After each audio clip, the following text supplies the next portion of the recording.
while since I've been here, and my muse seems to have taken a permanent vacation, so all but one short poem tonight are old ones, but I don't think I've done them here before. First poem is called Sunflower. Thanks to the wind, or perhaps a passing bird, we were gifted with a single large sunflower growing at the side of our driveway.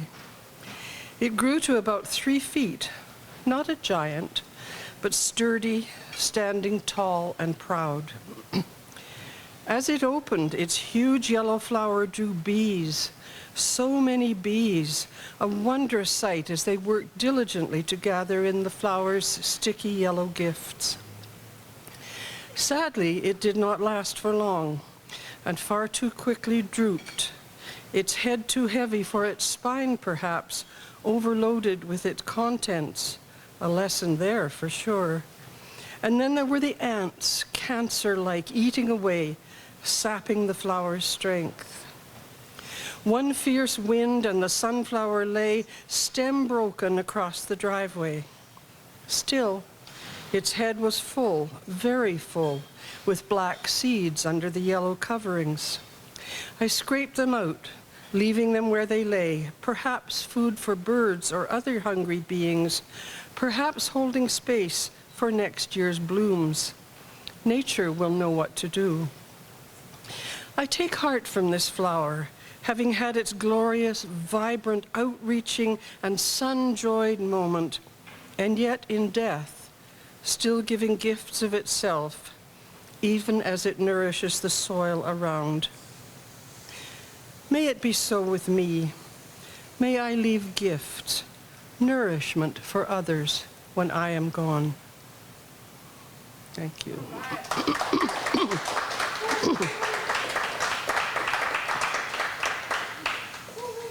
This second poem I wrote a couple of years ago for a friend who is living with a chronic and debilitating disease, and it just seems to get worse and worse and worse. And this poem, it strikes me, given the times we're all living in, perhaps might strike a bell for almost everybody. It's called For Times When Courage Fails. When courage fails, darkness and despair descend, arms spread wide, inviting, "Come this way, my dear." My friend faces all that life demands of her with patient grace, good humor, and with bravery abounding. But the blows keep coming, achingly relentless, insidiously creeping, taunting, and sometimes it's just too much to bear. Courage fails, darkness and despair descend, seduction their intent. But courage failing is not a failure. She needs to know that it's all right, that she's allowed to feel discouraged, feel the fear, feel the anger and the grief at all that she has lost, knowing there is yet more to be demanded of her. She needs to know that it's okay to let herself be human, to cry and rage and let it out, all that's being held so tightly by her beautiful soul. She needs to know that this is not surrender to despair's demand to enter total darkness, nor a hopeless giving up. And then, because no other choice is offered, but also because she can, she'll say to life, "All right, what now? I'm still here. I'm still me, with options to explore." At times when courage fails, she needs to know that it's all right to let it be, for phoenix-like it will rise again, even stronger for her having grappled with its temporary absence. Thank you. It's called Giants Create Giants, not followers. I've had a teacher from whom I've learned so much, so much.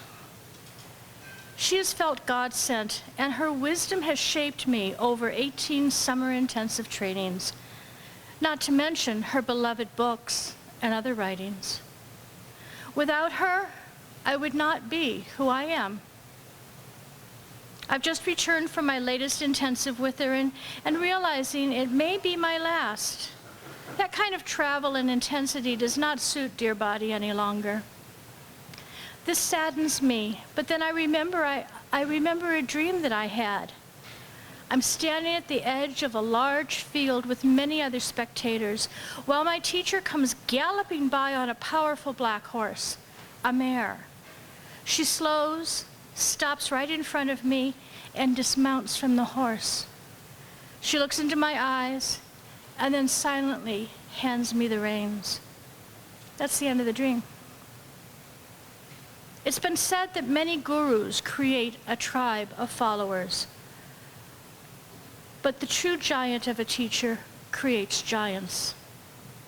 I am taking the reins of my own destiny, riding the powerful black mare, the treasure passed on to me, and taking wisdom, words, images, and love to those whom only I will reach.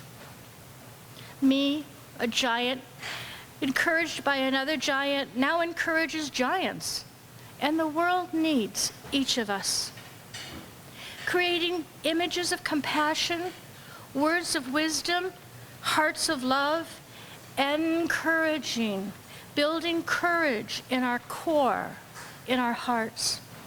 Filled and poured out, filled and poured out, again and again and again.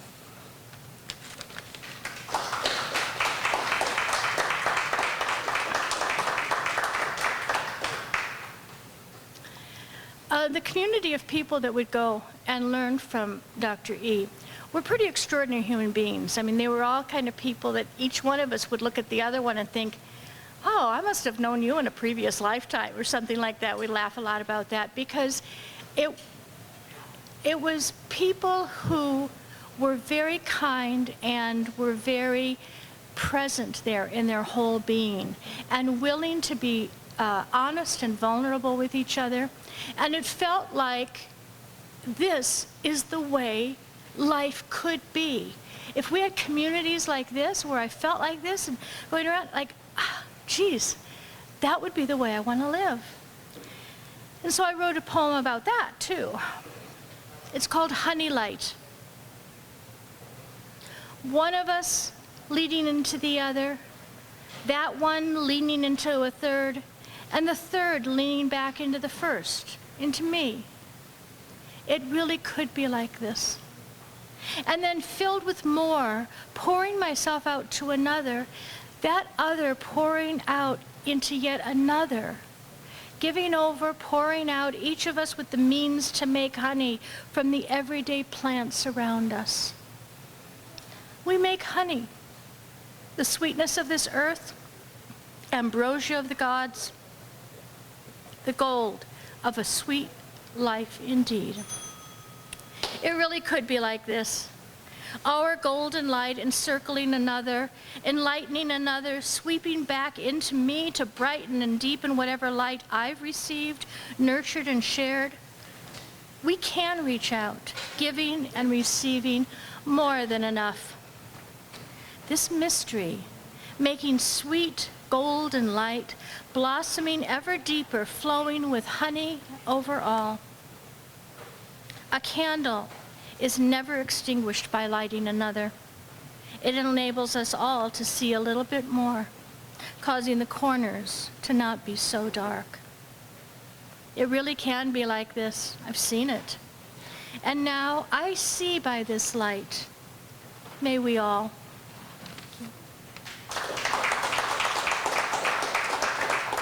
Hello.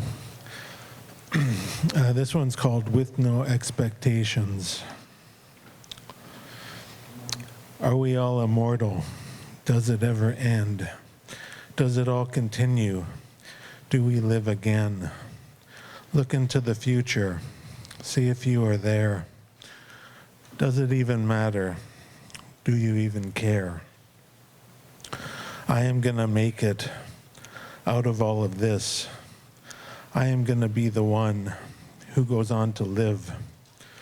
Let us worry about it if you want to do. making up your mind, and are you looking through?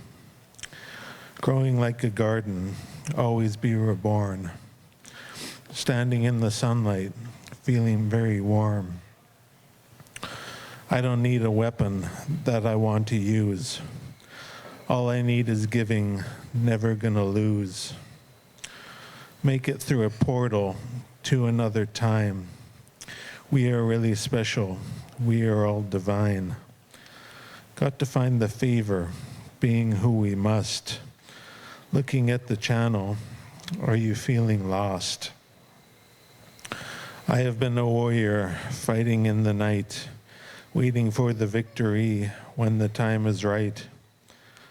Now I'm just a pilot, flying over trees, going oh so ever high, all we got to be.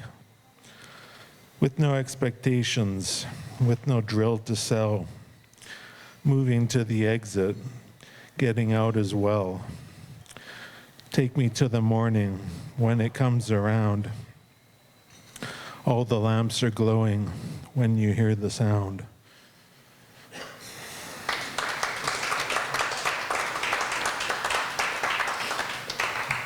Thank you.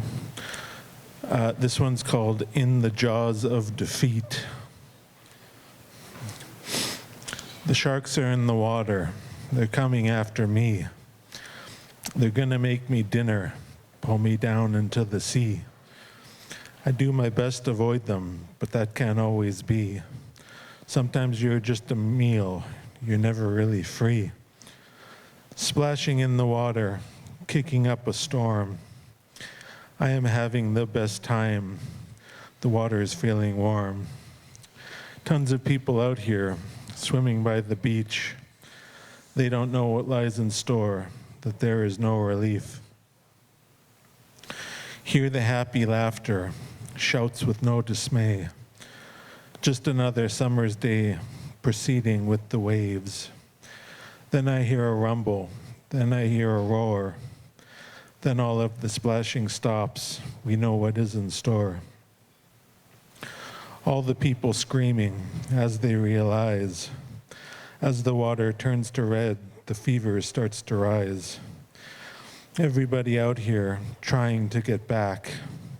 It is a stampede, stack upon a stack. Many of the fishes, if that's what they are, swimming in to take a snack and leave it all before. All the flesh is ripping as it is devoured. All these monsters taking us, it is within their power. I am gonna make it. I know I will escape. Not too far now from the shore. There is no time to waste. I paddle furiously. I try to make some room. But before I can make it back, I find I spoke too soon. Thank you. Hi, everybody. Thanks for coming out.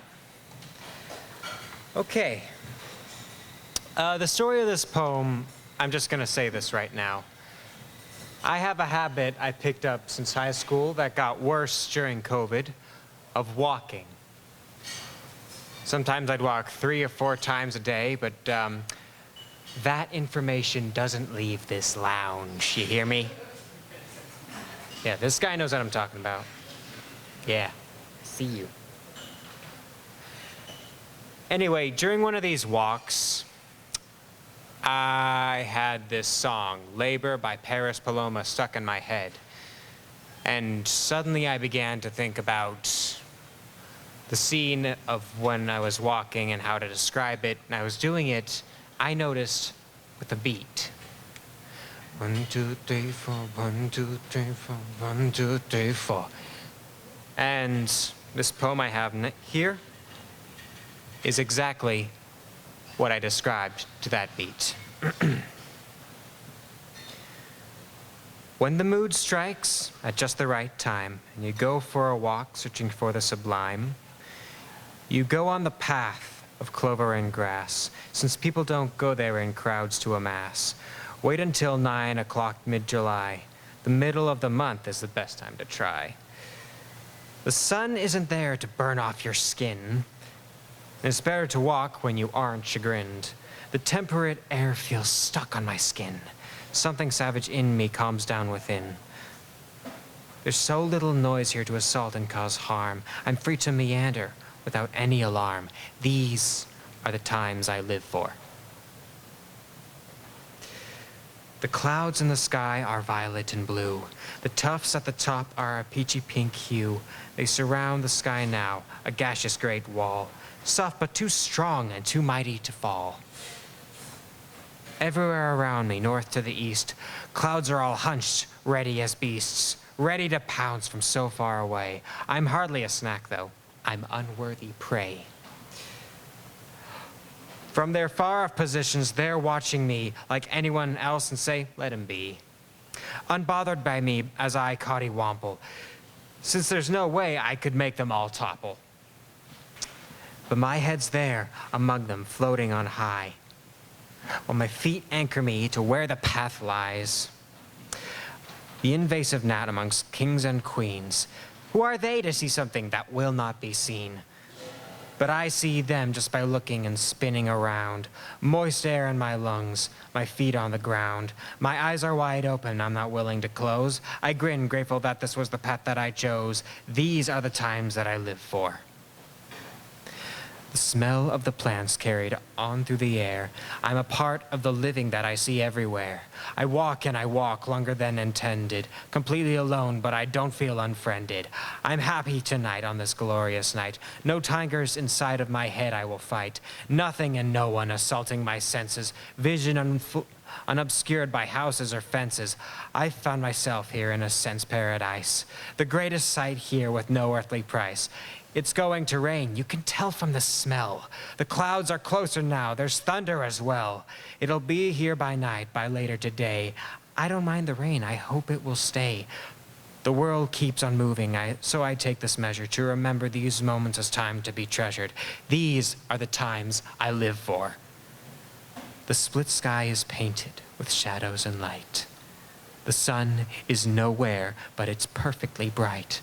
I am well and alive, and I'm loved furthermore. My life's uncontained by walls and locked doors.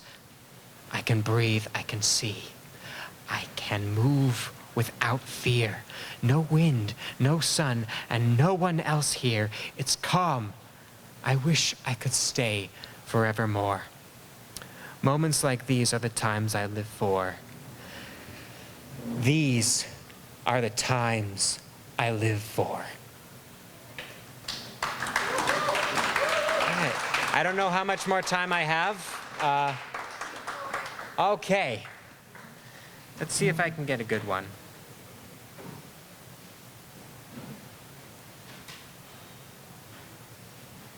Here's a good one. This one, I will not tell a story for. You're welcome. That's your cue, guys. Thank you. Okay, Swiss cheese person. I was carved out of Swiss cheese on the day I was born. I was whole and pale once upon a time, untouched, barely new, skin smooth and soft. As I grew up, holes appeared along my skin. Gaps are now where a person should be. My personality inconsistent, a mismatched punch card, able to calculate the impossible, for eyes that see art and everything and hear every noise, but a brain that can't think in the right order and a heart born backwards. I am a Swiss cheese person with missing pieces of myself, stolen by no one, but gone. I am a Swiss cheese person looking for missing parts of me, missing puzzle pieces for an incomplete person, who covers imperfection with bandages, patches, turns away from eyes, run away from people before they look too closely. I am a Swiss cheese person, soft and weak, for God's sake, keep me out of the sun, people. Don't mind the smell. Don't mind the man with holes all around, walking through the hallway, haunting the passages, looking at the doorway, searching for people with the same pattern, same holes, same light shining through them through the openings. There are people made of so many things. The brick people, plain, hard, and closed off. The glass, thin-skinned and fragile, shining in the sun, though. The water, flowing and versatile. The fire, bright and passionate. I am Swiss cheese. Calling for Swiss cheese. Going once, going twice. Yeah! Thank you, everybody. Thank you. So my first poem, it's called There's So Little to Which I Know. There's so little to which I know. I'm just a loving spirit, living lonely but never alone, lately losing my sense of home. The less I see, the less I roam, the more I want to be any place but home. There's so little to which I know. So, I want to run forever free, like a young pup between sunsets and trees and fields of glistening gold. But they tell me I gotta stay home. I gotta build, I gotta grow, I gotta do these things and wear these clothes. Why can't I fly where the wind blows? Follow my nose wherever it tells me to go. I'd rather go with the way that water flows because time never stops and time never slows. I got 2 feet and a heartbeat, and I think we were born to be free, meant to become the best we could possibly be. I believe that's achieved through seeing this world's diversity and swimming the 7 seas, endless cuisines to eat, languages to speak, people to meet. The spice of life is seen only within this variety. They say home is where the heart is. Peace can be found in memories. It can be found in dreams. Peace can be wherever you want it to be when you learn to find it mentally. So you see, I'm here to embrace my curiosity, not prison myself with materialistic things. There's so little to which I know. So you might find me out in Turkey or down in Mexico. No matter how lonely or how far from home, I'll find my love buried somewhere deep beneath this soul. No matter how scary it may be or how cold it may seem, I'll carry home with me along these vast ocean seas. I'll find company, whomever they may be. One day I'll escape this place and be the greatest I can possibly be. Just me, 2 feet, and an unbroken heartbeat. I'd rather face my fears of the things unknown than grow old and die alone with nothing to show but boring stories written within those brittle, broken bones.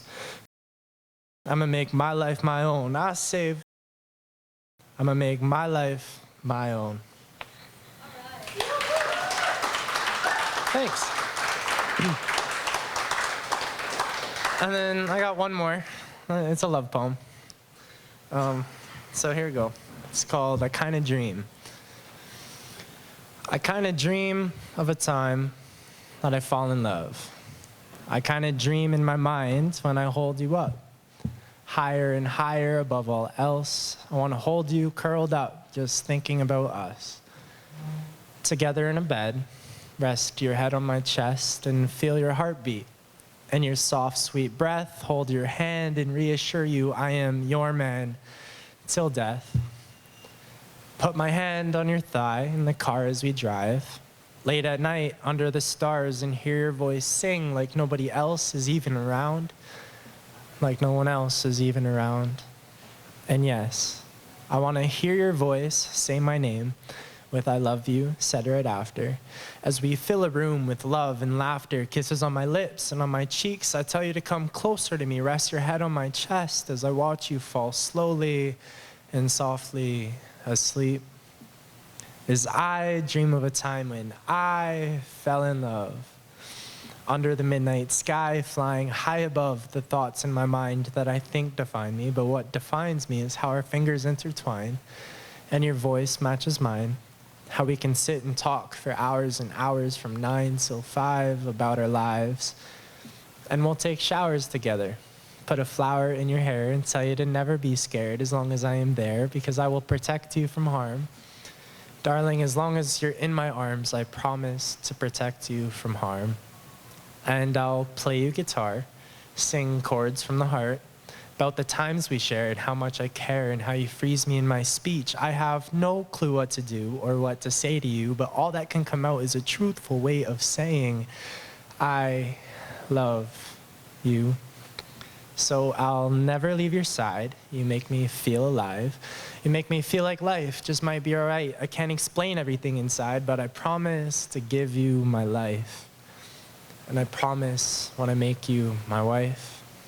And yes, with all the strings attached, how our socks have to match, how I can never truly grasp how I found someone quite as beautiful as you. Quite as beautiful as you. So yes, I kind of dream about love. It's something I do. Yes, I overthink, and I think too much, but yes, I dream about love. Thanks.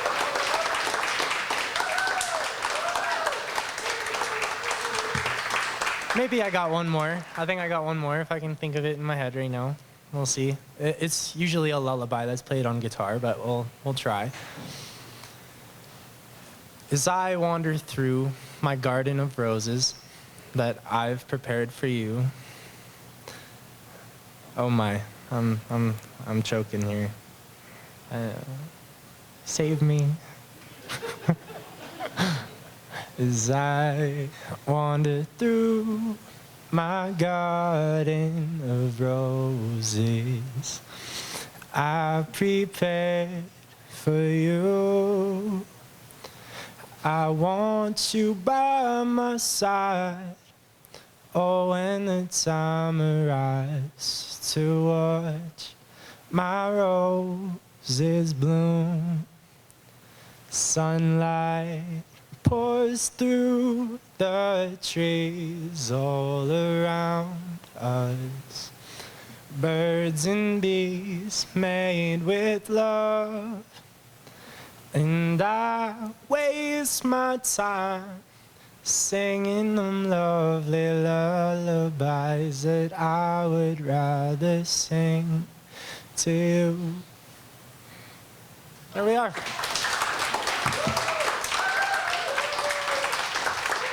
Thank you, everybody.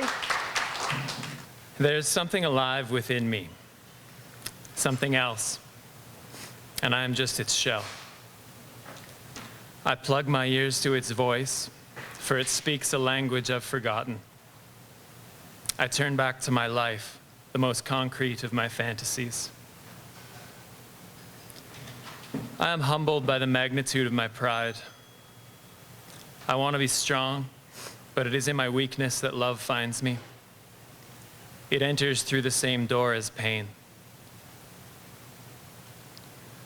Life is a long funeral song. To live takes either courage or ignorance. There are so many things I don't want to look at, but everything is there. I will go, and they will wonder where I went. They will scan the horizon, and they will see me burst forth from the valley with hair so far flung they will beg to know where I've been and what I've done. That's all I got for you. That's it. I've only got one poem. So now we're going to sit in silence for 4.5 minutes. What's that? The other, oh. I don't have them written down. I know one of them's in Spanish, so I could read that. Okay. It really, I will translate it, but it sounds way better in Spanish. So that one goes, hay frío, pero no lo tengo. Hay dolor y siempre el impulso de agarrarlo como mío. Pero no es mío, no hay mío. Hay frío. So the translation of that would be, there is cold, but I'm not cold. There's pain, and always the impulse to grab it as mine, but it's not mine. There is no mine. There's cold.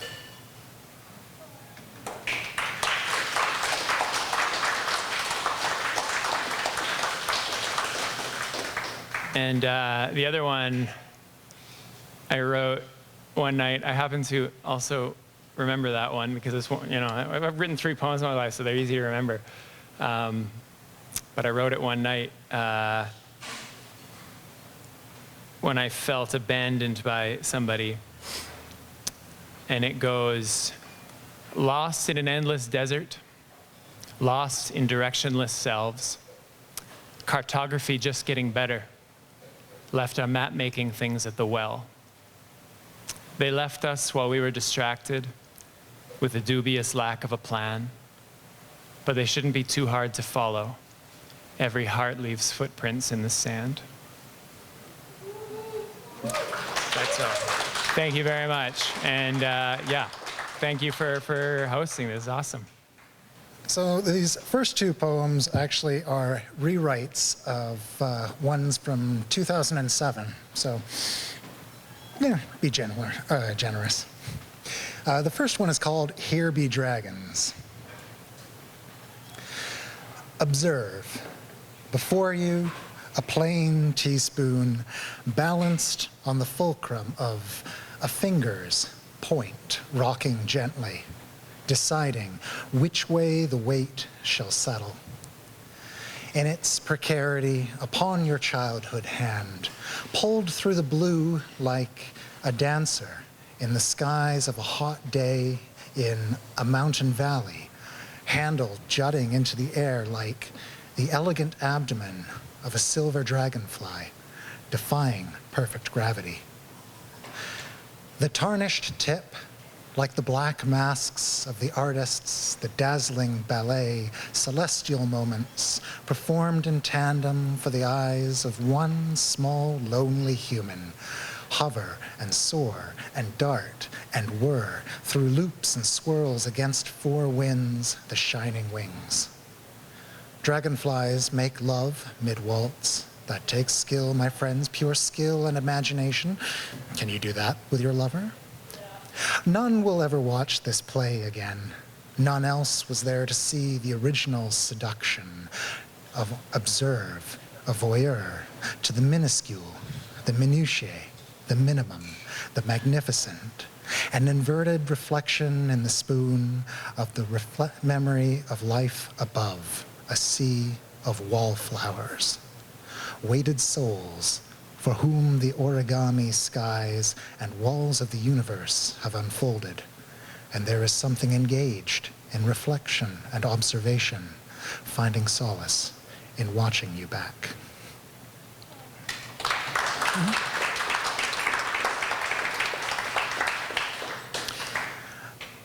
Barroom physics, which is tied with the first one.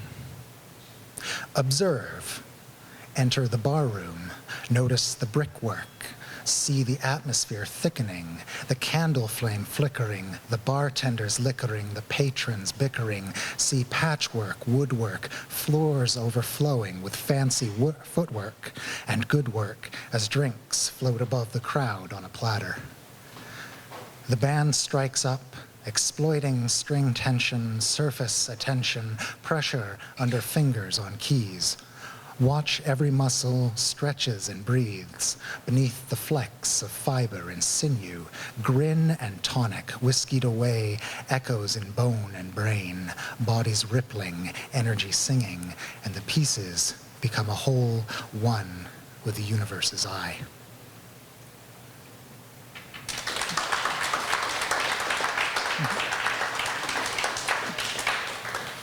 This one is very recent, titled A Long Walk. In country lanes I wandered listening, and the patina'd grouse break flight. The grass shifts under cloud and breeze. The rain dies in the evening, and the Scottish mountains bloom. And the cold brook is glistening. The fox's meal sleeps in the brush. The rain dies in the bone-still night, and the Scottish mountains bloom. And I whistle a long, lone tale, and I smile to see a gray snail hatch, and the rain dies in the morning, and the Scottish mountains bloom in the restless colors of shadowed vales.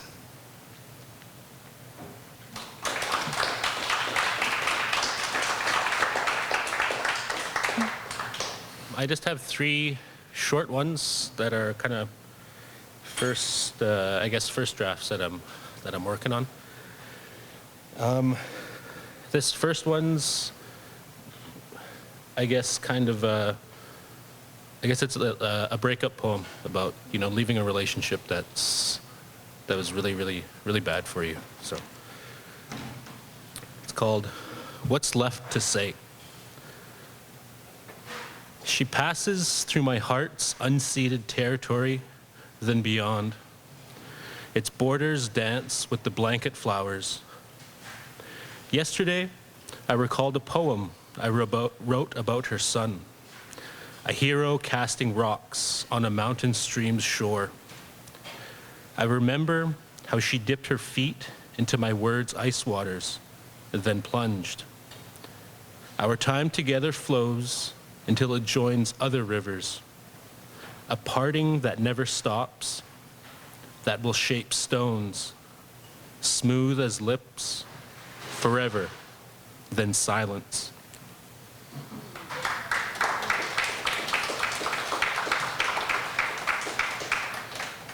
This next one's dedicated to my niece, she's a poet, and I wrote this during her first paid reading gig up in Calgary.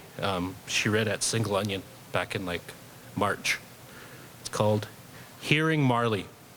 And I wish you could be here to hear this, but she's in Calgary going to art school pretty soon, so I'm really stoked for her, so thank you.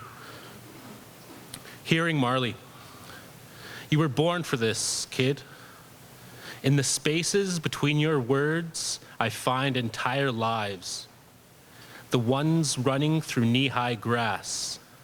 The ones people in grandma's house. A cat's meow, a magpie's heckle. Inside the words burns a voice older than the wind, sculpting the butte's elegant curves. More ancient than the retreating ice shelf that left Napi's rock, like a forgotten book. A bold voice, a humble voice, a singular voice. Shuffle your pages, steal a deep breath, then read, read, read. You were born for this, kid.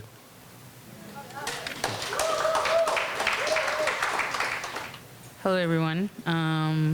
I have two love poems. This first one is to my son, who's a cat. It's called Ode to Ruckert. Cap and saddle, the pattern on your back, you hid under my bed for days. I can tell you didn't know love or safety. I bring out the broom or mop to clean. Maybe you got chased by them, maybe hit, but you squint your eyes and run away. Your fur is so soft and clean, like the otter pelt I dance with. You long for outside, but the coyotes might get you, I fear. Were you an outside cat before you came to me? Why do old people scare you? It took you time, but now you cuddle up to the grandparents and you bow your head, your tiny head, for us to kiss your forehead. I don't know your age, maybe almost 10 years old, but you've been with me for over 6 now. You yell at me to go upstairs where Grandma keeps your treats. You can't eat treats forever, I yell, while you fit your tiny but chunky paw under the door, trying to pry it open for those treats. Every year, I tie a buckskin around my wrist to get painted by the elders. And I say a tiny prayer for you to live a long life with me. Then I tie it around your neck for protection till next Akogatsen.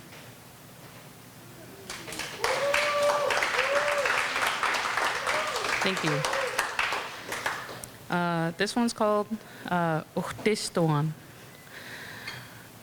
When I was young, I was told that my great-grandpa, Henry, prayed for me and knew me decades before I was born.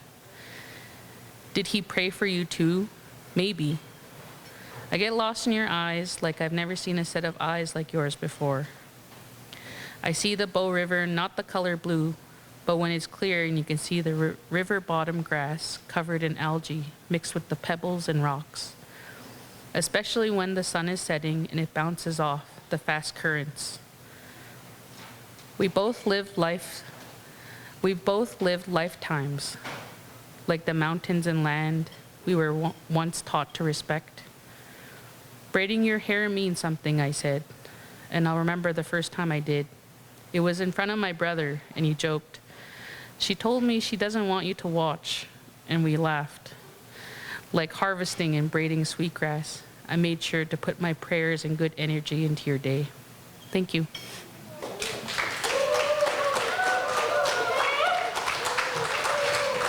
Well, good evening, everybody. Just work in progress here, but this is what I've got for this evening. It's called Moments of Summer So Far. My summer so far is filled with smoke and soil, a new cedar deck, lighting up joint after joint, wet dirt and tan thighs rising in the heat. Thoughts of you cling to me. A bat made its way into the fireplace, then somehow to the kitchen sink. I cradled its wings in a small Tupperware, released it with shaking hands into the blackness of night. Down at the grounds, fancy dancers spiral beneath the arbor. Lightning strikes with endless fireworks, their feet calling down thunder, and ribboned shawls sprawl out like moths. Nighttime rain soaks my skin. I look up wondering, are you out there too, counting stars with our faces to the sky? At the Indian relay, I shout and cheer, pounding hooves against clouds of dust and war paint, praying every rider's safe return.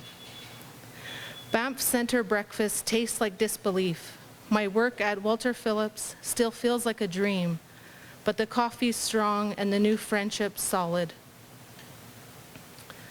Nicotine ghosts and caffeine swirls to Zach Top's lyrics. I don't know what it feels to hurt, but I do, even more so now, California sober with grounded bare feet. Cutting hide for moccasins, careful cuts of Blackfoot tradition, seed beads and poutine, dancing for old grandma now. Stampede days bring greasy cheeks, corn dogs, mini donuts, etched with sugar and rainbows. Auntie's voice rides bullhorn breezes, iced tea sweats in our hands, stories thick as the summer solstice, while a fox and rabbit graze her yard. Reading at Owl Poetry, wondering if the cringiness of my words will ever fade away, but they're raw and ready and listening ears are generous. Laughter bubbles with brother and Sikapanaki. Their potato dance are movements of tender tease. Up on a scaffold, my mural takes shape. White-tailed deer woman, her cloth painted in bold lines, hired to paint instead of fines. We bring Mom to the river. Let her listen to its memory. Gracie walks proud across the stage. Cap and compassion encourage her stride, following Lulu and Bapesie's work at the Old Indian Hospital. Cruising through the Okanagan with Grams until the coastline finally greets us with brunch at Sylvia's and salty air. Swanky bites at the SAG auction, my print made it to a humble home where it'll keep good company. So far this summer holds cedar, smoke, and bat wings, foxes in moonlight, cowboys in paint, art and ache, joy and thunder, living poetically out loud. Thank you.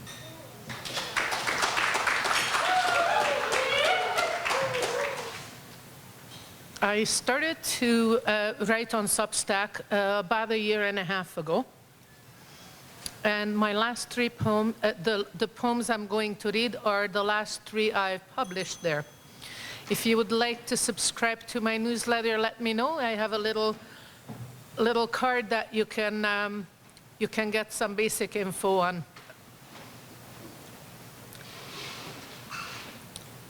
To the givers. If you are a giver, you need to surround yourself with givers and be careful with takers who don't contribute. Life is not supposed to be a one-way street. It has to be a healthy, balanced give and take. If you are a hard worker, always giving your best, you need to work for people who are good to you, pay you well for your efforts, and treat you with respect. Don't put up with anything less than what you deserve.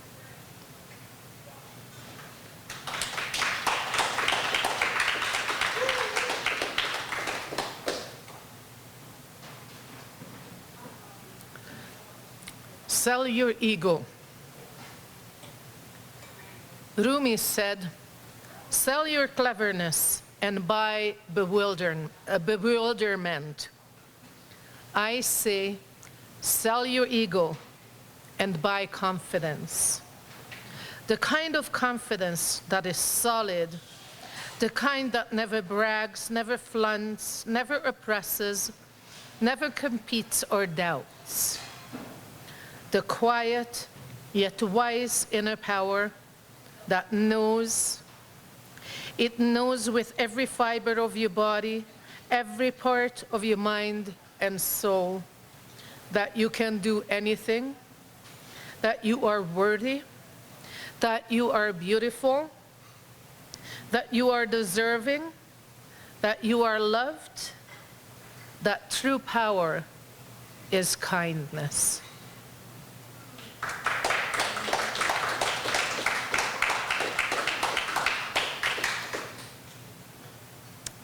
And my last poem is a response to a challenge I have with Kat going.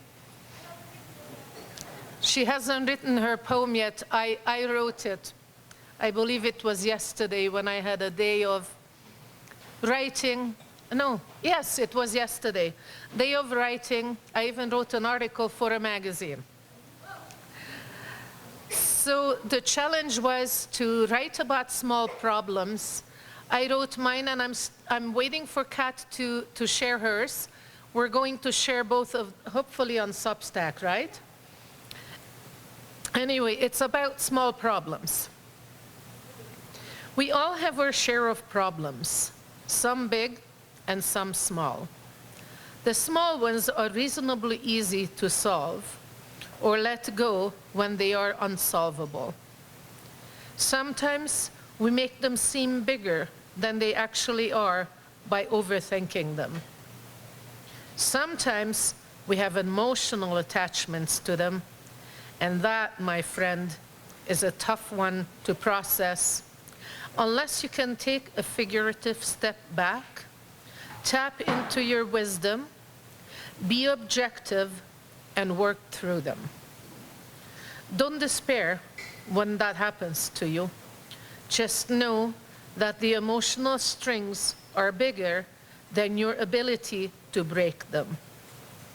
When that happens, it helps to have a friend who can be a witness in your processing, offer you their wisdom, their support, and compassion when you need it.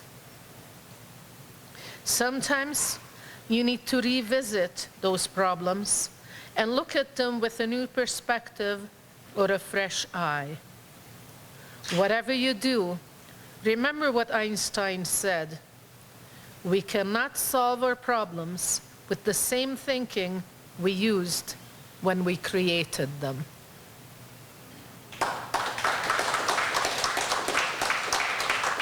Am I? Is this a tick-tock, tick-tock? Okay, so I have to tell all of you, I humbly apologize for being late and not here. I was at the Allied Arts at CASA's seminar for the EPK with John. It was a fabulous session, but I apologize that I wasn't here. Oh my goodness. So this, I'll just do one. And I would like to say that it's wonderful, and thank you ladies for the calls. I just want to preface what I'm going to read here. So thank you for your calls. All right, so this is a person's muse. If I don't call, It's rare that anyone calls me. I sit with that, let it wrap around the room like an old shawl, unfolded but never warm. I moved to a new place, 15 minutes away is all, and the calls, the invitations, the just thinking of you, they don't follow. Well, I tell myself, they're busy. I know they are. A scroll of obligations, a list longer than breath, but still, silence makes a sound you do not unhear. If I don't pick up the phone, if I don't say, hey, how are you? Well, it's as if I never existed, isn't it? And no one even notices when I go quiet, or maybe they do, but it doesn't stir their fingers to dial. I'm not angry, I'm not cross. Well, okay, not exactly, but I'm just tired of being the glue, of keeping the circle round and connected while I sit outside of it. So I start counting days. 3, 7, 10. 10 is when I usually care. I start calling just to remind them that I'm alive, but oh, no, not this time. Well, maybe. This time I stare at the wall and I ask, okay, should I? What does it mean? What does it mean? To be the one who remembers and includes everyone, but rarely gets remembered. And just when I start sinking deep, my mind does this strange thing. It pulls Raffi out of the static, and suddenly I'm singing to myself, banana phone, ring, ring, ring, and I haven't even had a drink. God, remember that? When calling was joy? When the ring meant wonder, not wondering. So I smile, and not because that fixes everything, but because maybe my soul is still dialing, and I know you are too. I'm still hoping. I'm still singing ring, ring, ring into the echo until someone, somewhere, picks up and calls me. Call me, call me, call me. Have a good night.